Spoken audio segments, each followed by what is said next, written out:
señores, vamos a dar comienzo a la presentación del libro 2 temporadas y media, El triunfo de Joselito. Don Ignacio Sánchez Mejía Herrero, don Manuel Rosso Galván, don Fidel y don Julio Carrasco Andrés, don Antonio Ruiz de Alda, señoras y señores, damas y caballeros maestrantes.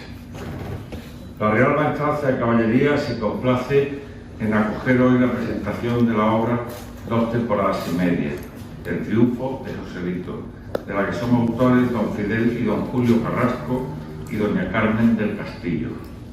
A ellos, así como a los autores del prólogo y del epílogo de la misma, don Domingo Delgado de la Cámara y doña María Dolores Sánchez Mejía, les doy las más sinceras enhorabuena. El día 28 de septiembre de 2022 se cumplirá una importante efeméride en la historia de esta Real Plaza de Toros de Sevilla y, por extensión, en la historia de la tauromaquia. Se cumplirán 110 años de la alternativa de Joselito el Gallo. Un joven torero, nacido en Gelbes, miembro de la dinastía de los Gallos, tomaba la alternativa de manos de su hermano Rafael.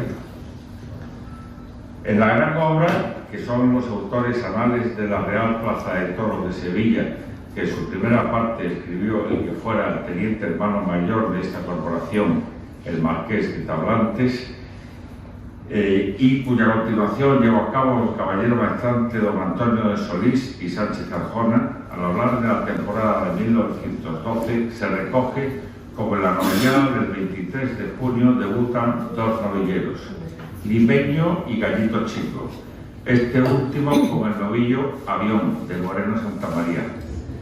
Más adelante, el 14 de agosto, se encerraría Joselito en la plaza con 6 novillos de distintas ganaderías.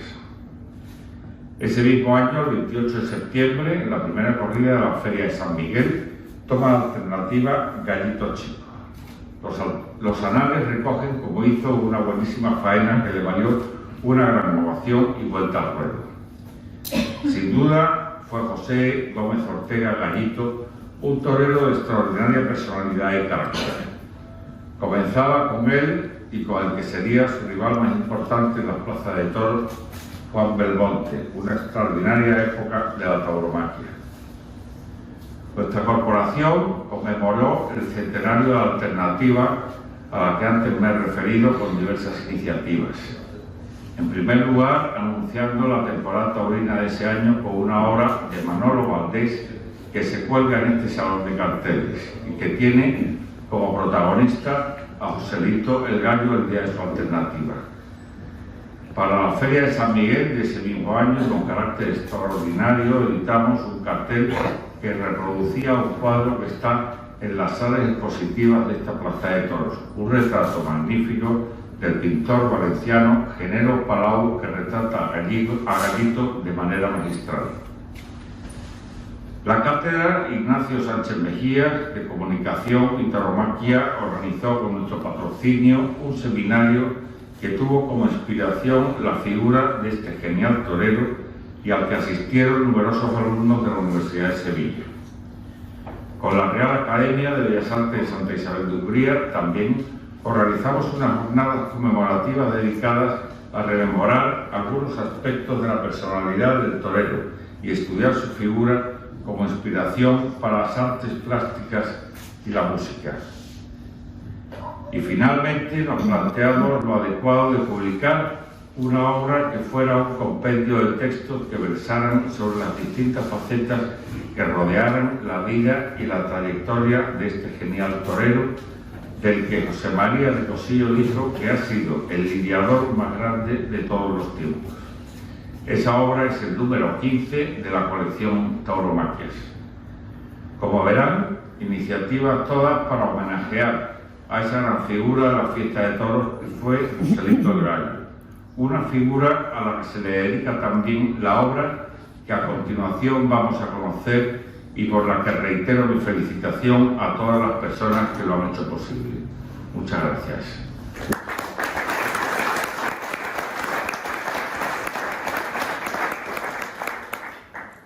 Buenas tardes, ¿se me escucha? Tiene la palabra don Manuel Rosso Galván, profesor de la Universidad de Sevilla. Bien, en primer lugar agradecer a la Real Maestranza de Caballería, en especial a don Santiago de León y Domecq, la acogida que ha tenido a la petición nuestra de presentar el libro aquí. El libro, con independencia que ya se lo van a explicar los autores, el libro lo que intenta, o ha intentado, ha sido recuperar una imagen de Joselito que de alguna manera ha aparecido de una manera desdibujada durante mucho tiempo. Yo creo que eso se ha conseguido. Desgraciadamente, pues el año que tenía que haber sido, que era el año 2020, pues por el tema de la pandemia, acabó con aquel tipo de acto que hubiera ensalzado aún más la figura de Joselito Gallo. Pero yo lo que voy a hablar es, no voy a hablar de eso, voy a hablar de otra cosa radicalmente diferente. A ver, no diferente, pero sí distinta. Aquí en Sevilla son muy dados a, en Sevilla y en todos lados, pero en Sevilla en concreto, son muy dados a crear una especie de leyendas o leyendas negras que hay que acabar con ellas, ¿no? De alguna forma, ¿no? La mejor manera de acabar con una leyenda negra es exactamente, pues, analizarlo en profundidad, científicamente y bien. Entonces hay poca gente, o casi nadie, se ha atrevido a adentrarse en un mundo que era como muy fanganoso y sobre todo era un mundo muy oscuro, que es el problema que hubo en su momento con la construcción de la plaza de toros por parte de Joselito Gallo de la Monumental. Entonces, y la lucha, entre comillas, interna entre la maestranza, la Real Maestranza de Caballería y la construcción. Bueno, datos técnicos no hay ninguno, o sea, no ha aparecido ningún documento, ni ningún papel, ni ninguna intervención de nadie de la maestranza, de la Real Maestranza de Caballería, que estuviera en contra de la construcción del edificio. Por tanto, yo creo que ya son 102 años desde que se murió Joselito. O sea, que son muchos años ya para olvidarse de eso y para aparecer siempre el fantasma de que si los maestrantes estaban en contra, que si esto, que si lo otro. Hay razones económicas evidentes por las que no la maestranza, claro, la maestranza por un lado y por otro lado Joselito, o la empresa Joselito, pues tuvieran su digamos, si se monta con un parecido, pues es lógico que tú tengas una competitividad, pero de ahí no pasó. Se da también otra cosa, y es, yo diría, la general ignorancia del público en general, de los sevillanos y no sevillanos, de que realmente la maestranza de caballería no organiza las corridas de toros. O sea, que hay una empresa. La Real Maestranza es lo que es propietario del coso. Punto y nada más, ¿no? Entonces, todos esos conflictos que debió haberlo, entre empresas de un lado y de otro, pues sí se pudieron dar. Pero lo que está claro es que la maestranza como tal no participa ni a favor ni en contra. Es más, se abstiene porque hay una persona que tiene la contratación de la plaza y ya ellos desenchufan del tema, digamos, de esa lucha interna de negocio simplemente salida, ¿no? Por tanto, yo creo que es importante recalcar que, por cierto, y eso mi amigo, si yo puedo decir mi amigo, Antonio Burgos siempre lo recalca, la mano tiene muy bien, que sigue la plaza de toros de la maestranza, no la plaza de toros de la maestranza, sino la plaza de toros de Sevilla. Y entonces había una plaza de toros de Sevilla y luego estaba la Monumental, pero había un momento de eclosión económica, había un momento, estamos hablando de momentos inmediatamente anteriores a la Primera Guerra Mundial, luego la Guerra Mundial aparece, luego viene el 29, y ahí hay una historia social donde sí se producen, digamos, algunos roces, pero nunca con los maestrantes y nunca con la maestranza. O sea, la maestranza ni los maestrantes jamás han estado en contra o se han expresado en contra de la existencia de la Monumental. Yo creo que es una leyenda que hay que acabar de una vez por todas. O sea, pues ya luego cada persona y ha sido problema. Curiosamente, yo creo que para mí, a nivel personal, para mí esto es como un acto de justicia poética, lo de hoy. Un acto de justicia poética porque evidentemente, y además se suele olvidar, la maestranza nunca ha brillado la figura de Joselito. Como él ha dicho, ha habido, tiene usted el cartel a que se refería él, lo tiene usted ahí detrás, de la confirmación, pero nunca ha brillado, y qué más bandera puede hacer de Joselito el Gallo, de que precisamente la imagen que se utilice para el museo de la maestranza sea de Joselito el Gallo. O sea, entonces, yo creo que jamás se le ha hecho un feo a Joselito. Sé que hay gente que dice, bueno, pues también no deja de tener su aquel que 100 y pico de años después, pues todavía haya gallistas y belmontistas, cuando ninguno de los que estamos aquí hemos visto ni al Gallo ni al Belmonte, ni nadie de los que hablan. Yo creo un ambiente, creo dos maneras de entender el mundo, o dos maneras de entender esta ciudad que, como ustedes bien saben, suele ser siempre dual. O sea, siempre tenemos uno y otro, Sevilla, Betis, Esperanza de Magdalena. Nosotros hablamos de la Esperanza Magdalena. No deja de ser una casualidad, pero para mí, que soy un magdaleno, es una bonita, preciosa casualidad. Y es que hoy, hace 102 años, que la vistieron de luto por la muerte de Joselito. Entonces, ahí queda eso, que yo creo que es una casualidad que sin buscarla, si intentamos buscar, no lo hacemos seguro, o sea, no lo sabe seguro.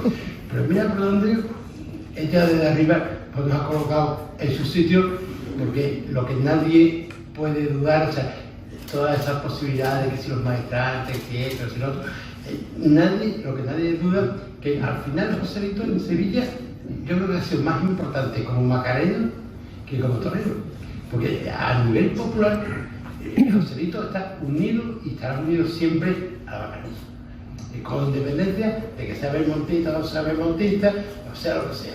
Ahí queda su legado como macareno ejemplar que es, y lo será siempre, y una imagen a seguir, ¿no? Y por tanto, es curioso porque en la época, el gran boom ya cuando se habló por vez primera de Belmonte, el gran boom de Belmonte se da con la aparición del libro de Chávez Nogales, no con la aparición del libro de Chávez Nogales, pero se produce cuando Alianza Editorial lo reedita después, muchos años después, y lo saca en una colección de bolsillo. El libro, que todos ustedes habrán leído, me imagino, y si no lo han leído, hacen más, es un libro magnífico, pues resulta que se convierte para mí en una de las mejores obras literarias que hay sobre el siglo XX y sobre todo sobre Sevilla, sin lugar a dudas, ¿no? Entonces lo hace famoso. A mi generación, yo tengo 68 años ahora, para cumplir 69, nuestra generación hemos tenido eso como la Biblia, realmente la Biblia, y no había nada equiparable a lo de Joselito. No había ningún libro de consulta o de regalar o de lo que fuera comparable a Joselito. Belmonte, la relación, y esto puede hablar más que yo, Belmonte y Joselito se llevaban maravillosamente bien, eran dos pilares fundamentales. No se entiende los toros sin Joselito, y luego no se entiende la evolución de los toros sin Belmonte. Entonces es una historia que está más unida, y que en aquel momento resultara que Belmonte toreaba prácticamente la maestranza y Joselito en la monumental. Eso parece medio lógico, en cuanto que Joselito participaba en la empresa de otro lado. Pero fue casual, nunca dejaron ninguno de los dos, sobre todo Joselito, no dejó nunca de torear en la maestranza, incluso cuando estaba abierta la monumental. Con lo cual, yo creo que ha sido más fruto de esa inquina, de una inquina, y me lo va a permitir, porque sé que a lo mejor no es políticamente correcto, pero siempre se ha tenido una imagen muy negativa o negativa de lo que es la Real Maestranza de Caballería de Sevilla. Y yo creo que esa imagen también hay que laminarla, porque, bueno, me voy a referir a una persona en concreto, que es a Juan Maestre, que gracias a él están todos estos carteles que están aquí. Pero todos estos carteles que están aquí ya han cambiado la cartelería de los toros de toda España y de todo el mundo, ¿eh? Porque a partir de Juan Maestre, pues empezaron a convertirse en algo moderno. La maestranza nunca ha sido, la expresión es muy vulgar, nunca ha sido tan carca como la pintan, ¿sí? Hay especies como de los maestrantes. En primer lugar, los maestrantes, lo que sois afortunadamente soy muy educado, extremadamente educado, lo cual en estos tiempos que corren es un valor muy en alza, ¿no? Pero, aparte de eso, tiene la labor social, tiene, bueno, ponen bastante dinero, porque el dinero que se recoge aquí, con independencia de que podamos discutir ahora, o se pueda discutir que el canon es fuerte o no es fuerte, o lo que ustedes quieran, la verdad es que, en primer lugar, revierte en el mismo espacio donde están ustedes, no hay plaza mejor conservada que esta, quizás igual de bien conservada la de Ronda, y para ustedes contar. Como está conservada esta plaza, que es un monumento, yo creo que no existe otra ni parecida, ni parecida. Entonces, pero aparte de eso, está detrás de asociaciones de la lucha antidroga, de mil cosas, ¿no? Que no es un dinero perdido, de cierta forma, ¿no? Entonces, se ha encasillado al maestrante como una persona muy tradicional, encerrada en un pequeño mundo, pero ese pequeño mundo resulta que es el mundo de Sevilla. Entonces, el arreglo, por ejemplo, de muchas iglesias, de iluminaciones de iglesias, de cosas de estas, pero resulta que le ha dado valor a muchas de las cosas que hoy en día tenemos en Sevilla. De hecho, no quiero hacer la pelota a los maestrantes, simplemente justificar o decir claramente que de verdad nunca he tenido problemas con la maestranza y me he dedicado a las cosas más raras del mundo, ¿eh? Jamás he tenido problemas con ellos, jamás. Es más, yo, junto con Juan Maestre, en aquel momento he trabajado muchas veces con Juan Maestre, he hecho cosas que para algunos podían ser complicadas. Para concluir, porque realmente hemos venido a presentar un libro, yo creo que hay que acabar con la leyenda negra de la oscura relación entre maestranza y monumental. Son dos historias que han convivido. Desde luego hay que rechazar la idea de que la maestranza ha estado en contra de José Víctor Baños. Eso yo creo que es más que a raíz de lo que ha dicho él, de la cantidad de actos que se han ido celebrando, y se han celebrado como se tiene que celebrar, ¿no? Porque era una figura, era la gran primera figura. La recuperación de Joselito, yo creo que es un hecho ya, pero que las nuevas generaciones aprendan también. Porque yo de Joselito, cuando hablo de todo con la gente, digo, es que Joselito mandaba en el toreo, mandaba en los ganaderos, mandaba en las plazas, y cuando se muere tiene 25 años. 25 años. Hoy ni uno. Imagínense ustedes un novillero con 25 años que llega aquí, ya usted no, pero es una plaza llena. Y además, a los ganaderos le vamos a cambiar los encastes, porque resulta que este encaste no me gusta. Lo larguen inmediatamente. O sea, su personalidad es aplastante, su conocimiento también, y por tanto es una figura extremadamente singular que no creo que se vuelva a dar otra en los primeros versos, bueno, los versos de Ignacio Sánchez Mejía, pues de alguna manera pues también se podían aplicar a él, ¿no? En habla en andaluz, tan importante. Porque realmente yo creo que cambia un mundo, cambia, y una cosa que yo siempre he mantenido, con escrito que no tiene nada que ver con los toros, yo he mantenido que realmente el siglo XX español empieza con José Víctor Baños. Ahora, antes de José Víctor Baños todavía no se ha producido la revolución industrial. La revolución industrial empieza cuando empieza Joselito. De hecho, Joselito vive en un pueblo en condiciones infrahumanas y se tiene que venir a Sevilla porque aquí empieza a venir a la unión de la gente del campo a trabajar.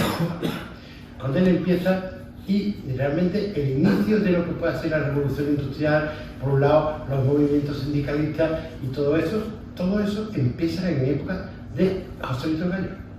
Entonces, realmente aquí nosotros, eso pasa en todos los países, el inicio del siglo XX no es exactamente el día que empieza el siglo XX, sino se produce un tiempo menos. Y por tanto, yo lo único que tengo que decir es que, bueno, ellos ya van a explicar la figura de Joselito, es que, de alguna manera, yo creo que la maestranza lo que debería de tener es un sitio en el corazón, digamos, del público, del aficionado, sobre todo del sevillano, porque ha hecho mucho por Sevilla y lo seguirá haciendo si Dios quiere, yo creo que sí. Y los sevillanos en general le debemos educación, buen gusto y sobre todo mucha ayuda, ¿no? Entonces yo creo que eso es fundamental. Bueno, pues muchas gracias y ya ahora mis compañeros van a seguir presentando los temas.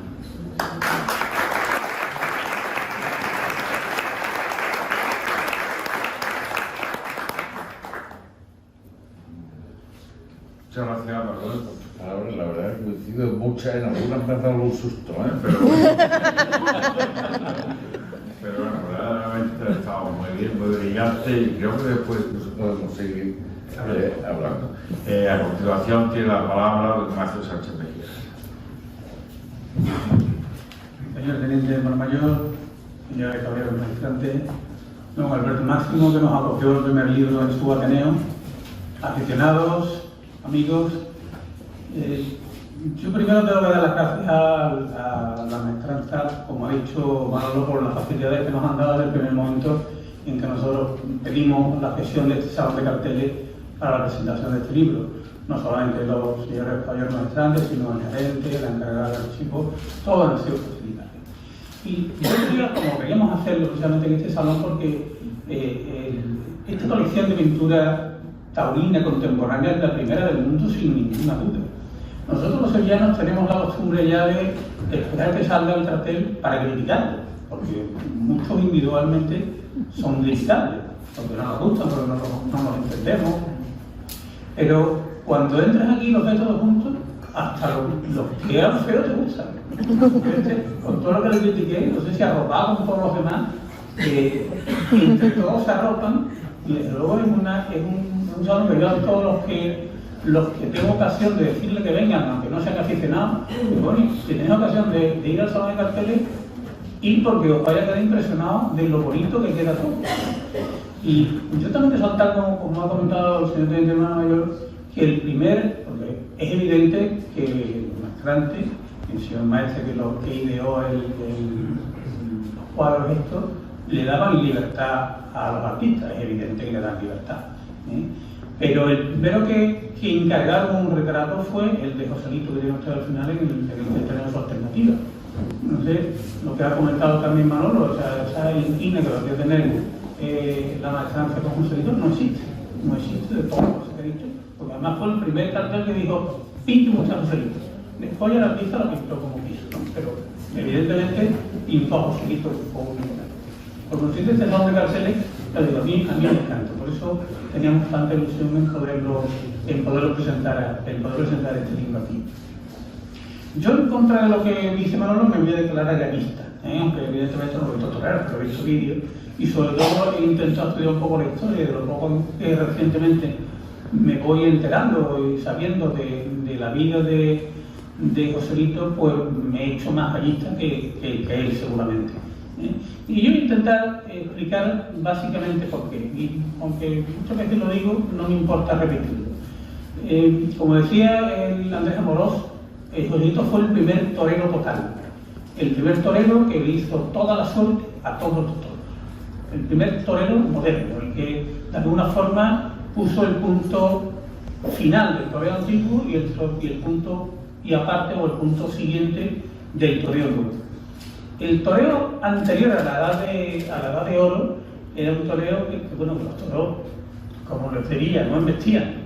Los toros eran mansos, se acumulaban en tabla después de vara, la lidia se centraba en el primer tercio de vara, los quites, banderillas y poco más. Entonces las reseñas entonces no son como ahora que dicen menganito, celeste, loyola y oro.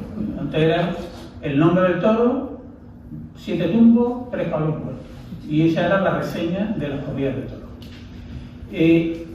Joselito se dio cuenta que en los públicos empezaban a pedir algo más que el trasteo, que entonces era la faena de muleta era un simple trasteo, con la muleta en la mano izquierda y la espada de verdad en la derecha, para intentar medio cuadrar al toro y matarlo. Esa era la faena. Pero Joselito se dio cuenta de que empezaban los públicos a pedir algo más. Y de ese algo más que estaban pidiendo, Joselito fue el primero que, probablemente sin quererlo, inventó la faena moderna. O sea, la faena moderna que hoy conocemos, de unos pases de tanteo en ochos para ver o intentar abrirle caminos al animal, Y una faena en redondo, base de la faena actual, la faena en redondo, esa la inventó Gallito. Gallito fue el primero que intentó regularmente hacer el toreo en redondo, que no lo hacía nadie, o sea, no lo inventó, eso ya venía de antes, pero él fue el primero que intentó hacerlo en redondo, e intentaba hacerlo a muchos toros. Y lo que sí es cierto es que después de Gallito, la faena se cambió de esa estructura y todos los toreros ya tuvieron que hacer toreo redondo. El redondo que siguió Chicuelo, también otro sevillano, que también tiene aquí un cartel, y que ya continuó Manolete o perfeccionó Manolete. Pero la intención de torear en redondo, eso fue Gallito. Hay vídeos, porque nosotros lo que sea era el poder, la accesibilidad que tenemos ahora de los vídeos que no lo teníamos antes. Yo nunca había visto torear a Gallito, y cuando lo he visto torear, y lo he visto torear en redondo en Madrid, intentar dar 4 y 5 naturales que no daba nadie, eso lo hemos conseguido ver ahora. Pero Gallito también se dio cuenta de que esa faena moderna, o esa faena que necesitaba un toro distinto del que había entonces. Y entonces, pues, entró en la ganadería, cambió los desastres de la ganadería, la hizo mayoritariamente la rama Vizahermosa, o la casa Vizahermosa rama Murubi, que es ahora lo que básicamente tenemos ahora como domé, y el toro fue evolucionando de forma que el toreo se podía hacer un poco más artístico de lo que se hacía. Entonces, con esos dos conceptos cambió el toreo. O sea, la faena tal como la conocemos ahora es de Gallito. El toreo anterior a Gallito era lo que vemos ahora al inicio de la faena. Tanteo en ochos para ver el toro. Belmonte jamás toreó en redondo. Belmonte siempre toreó en ocho. De pecho, natural, de pecho natural. Ni siquiera en su reaparición del 34 toreó en redondo. Por eso yo, cuando alguno me dice que Belmonte es el que inventó el toreo moderno, intento convencerle de lo contrario. Desgraciadamente no mucho éxito, no mucho éxito, por culpa de Chávez Bogar, pero no solamente cambió el mundo del toro desde dentro de la plaza, sino que cambió otras muchas cosas desde fuera de la plaza. Gallito se inventó el apoderado actual que conocemos, es invención de Gallito también. Los apoderados en sus tiempos eran meros administradores, le dio la alternativa a Camará, a Dominguín, que son los paradigmas de los apoderados modernos, y le enseñó lo que tenían que hacer. Esa estructura de las temporadas, como él se la organizaba para pelear 100 y pico de corridas, en aquella época que no había avión, que no, las carreteras eran de tierra, y el toreo hacía en corridas de oro, porque se organizaba, se estructuraba la temporada. Se empezó a entrar en las plazas para cambiar los encastes en la ganadería. Los aldeanos antes no dejaban entrar casi nadie en su resto. Entonces yo sé lo que tengo que hacer. Aquí van mis 6 toros, mis 7 toros, y aquí están. Pero Gallito empezó a entrar en la ganadería. Impuso las reatas inequívocas de sementales con vacas, que no existían antes. Muchas veces los ganaderos soltaban a los sementales con las piernas de vaca y sabían quién era la madre, pero no sabían quién era el padre. Y Gallito las impuso estrictamente, decidió este semental con estas vacas. Y le hicieron caso porque evidentemente mandaban el toreo. Todas estas cosas, y el veedor, una cosa que ahora lo vemos como normal, pero entonces no existía. Enseguida van a entrar en una ganadería un veedor en tiempo de anterior a los delitos. No entraron. No entraron ni los matadores a tentar. Entonces el veedor también es una figura suya. Cosas muy modernas. Cuando empezaba el cinematógrafo, entonces se inventó también los derechos de imagen. Bueno, si hay una cámara, yo cobro más. Si no hay una cámara, cobro menos. O sea que se inventó muchísimas cosas. Y ya, como decía, murió con 25 años. Pero es que se inventó tantas cosas, o cambió tantas cosas, que cambió hasta la estructura económica de la fiesta. O sea, de lo que tú puedes cambiar de un negocio, de cualquier negocio, o lo puedes cambiar técnicamente, pero cambiarlo económicamente es muy difícil. Y Joselito tentó las estructuras económicas de la fiesta con las plazas de oro monumentales. Ustedes fíjense, un chico, por así decirlo, con 20 años, que es capaz de convencer a un industrial sevillano para que construya en las afueras una plaza de toro con 27.000 personas. O sea, eso con 20 años. Y al final lo consigue. Y no solamente la de Sevilla, sino Madrid, Barcelona, Pamplona, todas las plazas grandes que vemos, de la de Madrid, de las ventas, participó en su diseño, por así decirlo, ayudó en su diseño. Bueno, pues todas estas cosas hizo Joselito. Cuando murió, que lo ha comentado Manolo antes también, fue un drama nacional, era un héroe nacional. O sea, la documentación y los vídeos que hemos visto de los actos, tanto en Talavera como en Madrid, cuando estuvo en su casa de Foro Presente, como en Sevilla, el traslado a Sevilla y lo que hizo en Sevilla, eso era de un héroe, de lo que lo quería el pueblo. Cuando la Macarena se vistió de luto y se dieron los homenajes o los actos en la catedral, también fueron multitudinarios. Bueno, pues el problema que hemos tenido es que, bueno, de Joselito se escriben un par de biografías en los años 20, de Parrita y de... ¿Cómo me sale el nombre? Gustavo del Barco. Sí, Gustavo del Barco. Después. De los años 20, y después hay una labor informativa después de la guerra que no hay nada de Gallito. Esto que ha comentado Manolo del libro de Belmonte fue unas entregas a una revista para preparar su reaparición del 34, y se fueron haciendo las entregas para la reaparición del 34, y un genio las agrupó en un libro de bolsillo que ha sido como la Biblia de los belmontistas.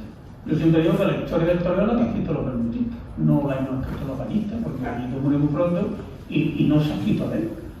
Y entonces, ese libro de Chávez Nogales, que es una maravilla, o novela, porque es una novela, vendida como biografía novelada, cuando el propio Juan en Villa dijo, esto la mayoría está todo exagerado cuando no inventado. O sea, que no es una biografía, no se puede tomar como una biografía. Y los belmontistas la han tomado como una biografía, entonces claro, dicen que Belmonte es el que inventó el toreo. Si te lo crees, sí.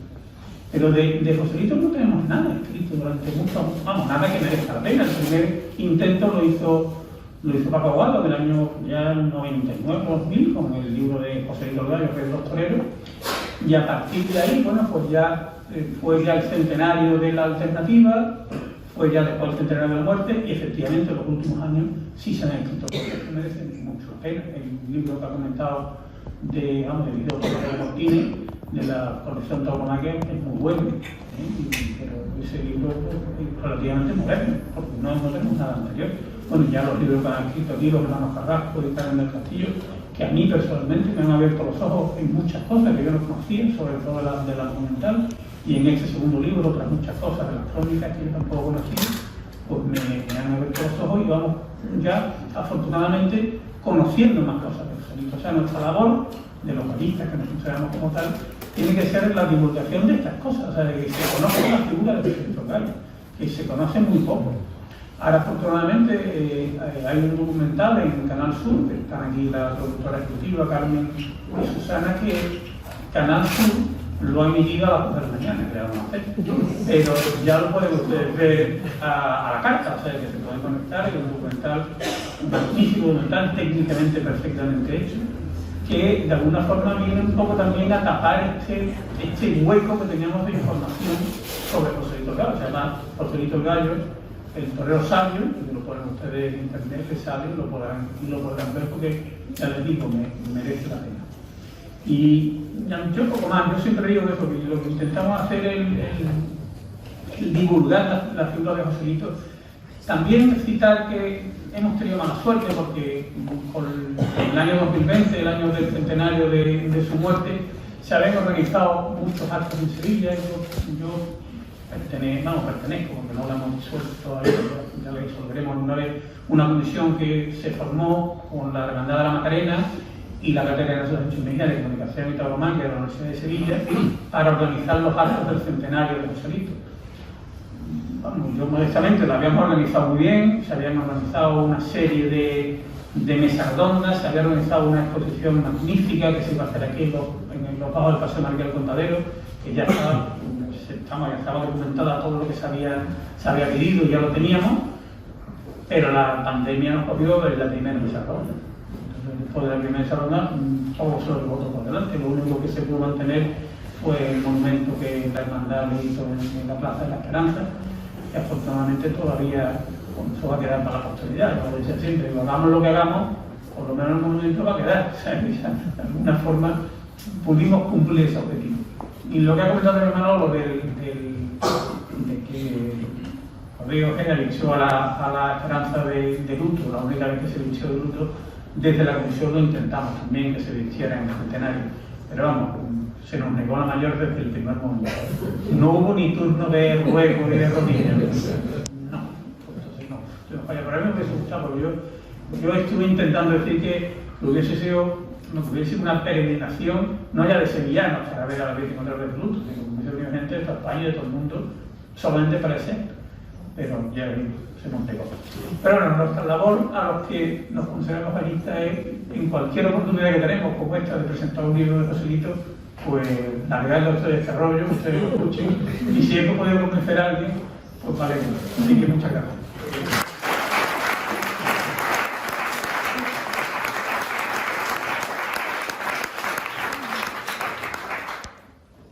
Muchas gracias, Ignacio, por tus palabras, gallicas palabras. Y a continuación tiene la palabra Antonio Rivera. Gracias. Voy a ser muy breve. En primer lugar, quería agradecer a la Real Plaza de Caballería la facilidad que ha puesto desde el primer momento para que podamos estar aquí hoy. Y realmente no se me ocurre ningún sitio mejor para poder presentar un libro que la matanza. Y luego quería dar la enhorabuena y las gracias a los autores, a Fidel, a Carmen y a Julio. La enhorabuena, pues yo creo que el libro es una delicia, es un libro muy entretenido, un libro muy fácil de leer, tanto este como el de la Monumental. Y sobre todo a mí me llama mucho la atención lo bien documentado y el trabajo de documentación que tiene el libro. Creo que es para dar la enhorabuena de verdad. Y las gracias en nombre de la familia, pues sobre todo pues yo creo que desde que empezaste este proyecto, lo primero y yo creo que lo único que habéis buscado es poner en valor la figura de José Joselito. Y eso desde la familia lo agradecemos ahora ya, cuando es verdad que últimamente en los últimos años pues ha habido información un poco sin nadie sabe ni por qué ni de dónde vienen, pero que parece que querían como denigrar de cierta forma la figura de Joselito, ¿no? Entonces, cuando estuviste en casa en Pilontán hace un par de años con el borrador y hablaste con mi madre para comentarle a ella que hiciera el epílogo, por eso no dudo en ningún momento en participar. Lo hubiese encantado y me ha pedido disculpas porque lo hubiese encantado haber podido estar acompañado, pero por problema de salud no ha podido estar. Nada más, simplemente eso. Muchísimas gracias y le cedo la palabra a Fidel, que yo creo que estamos todos esperando que hagamos este libro.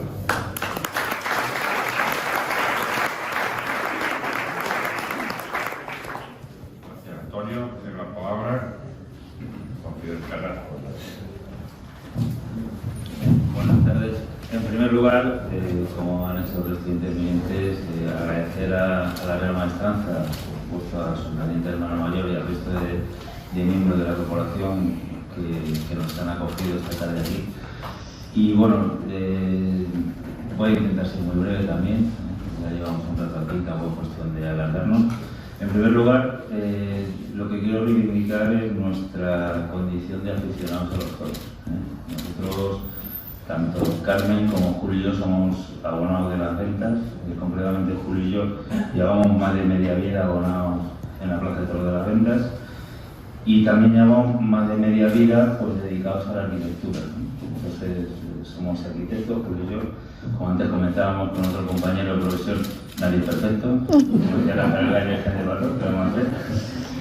Y bueno, hemos tenido la suerte de, por circunstancia, nosotros somos unos enamorados de esta ciudad, no somos de aquí, somos de Madrid, tenemos las raíces de Carmen y Granada, nosotros en Guadalajara, en Brihuega, unas tierras muy taurinas también, y a nosotros fundamentalmente por eso, los aficionados a los toros, entre todos nos entendemos, no entendemos ni de política ni de historias, entendemos de una pasión que nos une, ¿no? Nosotros hemos tenido la suerte de encontrarnos, bueno, evidentemente empezamos a venir aquí hace ya bastantes años, fundamentalmente por lo que nos gustan los toros, las cosas como son, ¿eh? Siendo de Madrid, pues nosotros nos gustaba venir aquí a los toros y tal, y bueno, ya pasado un tiempo empezamos a venir más y venimos con bastante frecuencia, ¿no? De hecho tenemos casa aquí, venimos mucho y estamos aquí sinceramente como en casa, ¿no? Y dio la casualidad que en cierta ocasión pues nos encontramos, sobre todo a través de un libro que publicó el Ayuntamiento de Sevilla, de Lourdes Ramos Coete, que se titula La Monumental de Sevilla, Voces y Silencios.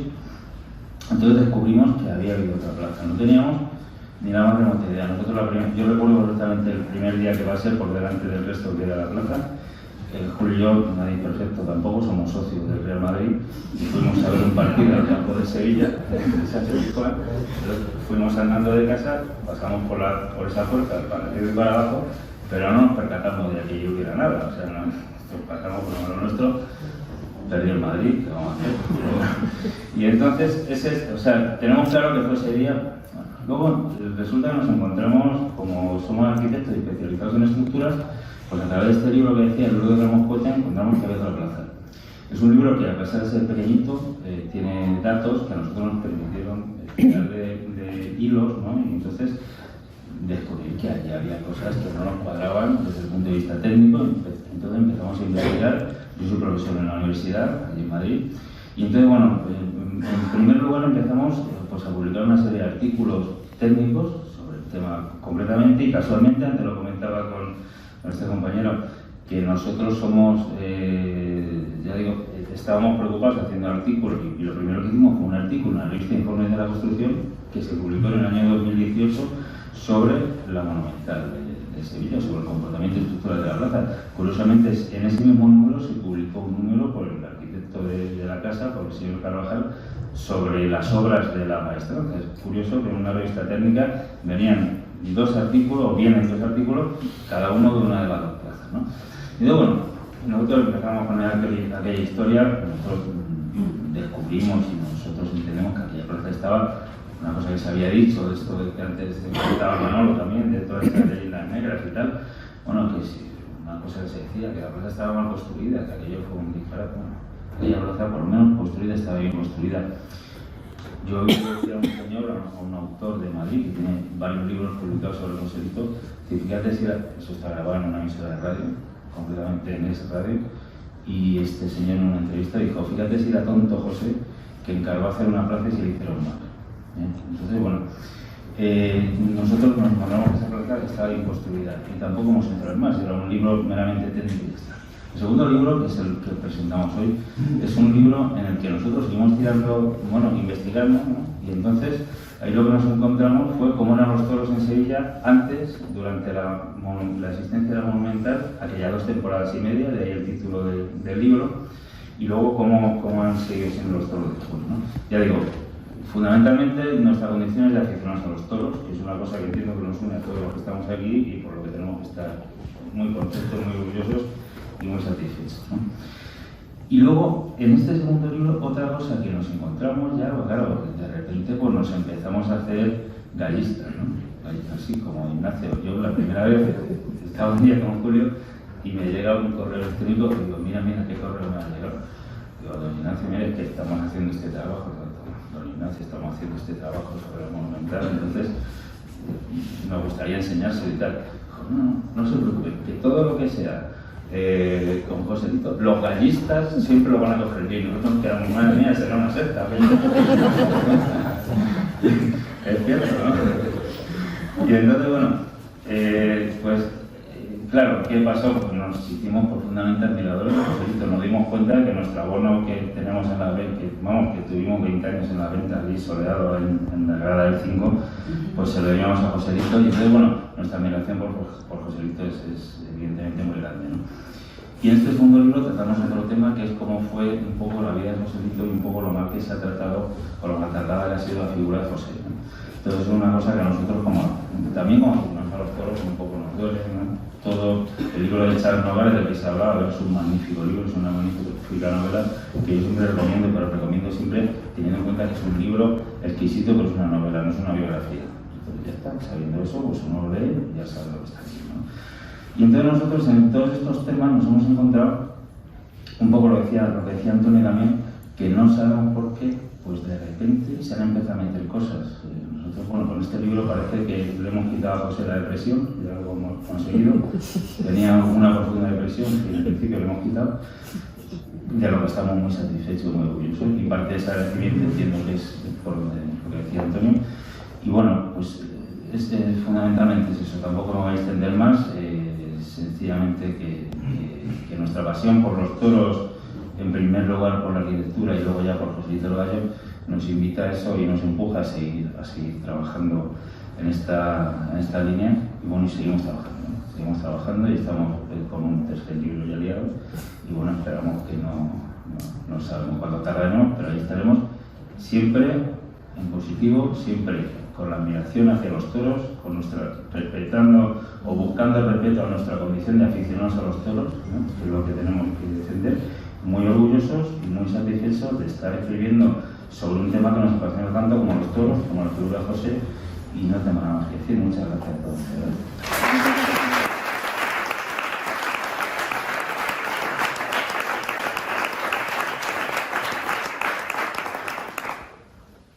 Gracias, Fidel, doctores, Ignacio, Antonio, Manolo, a todos por vuestra asistencia. Creo que ha sido una conferencia muy interesante donde evidentemente la maestranza de la monumental no han tenido nunca ningún problema y Joselito siempre ha sido un gran torero y ahora podemos seguir hablando, tomando una copa de vino a continuación. Muchísimas gracias a todos. Muchas gracias.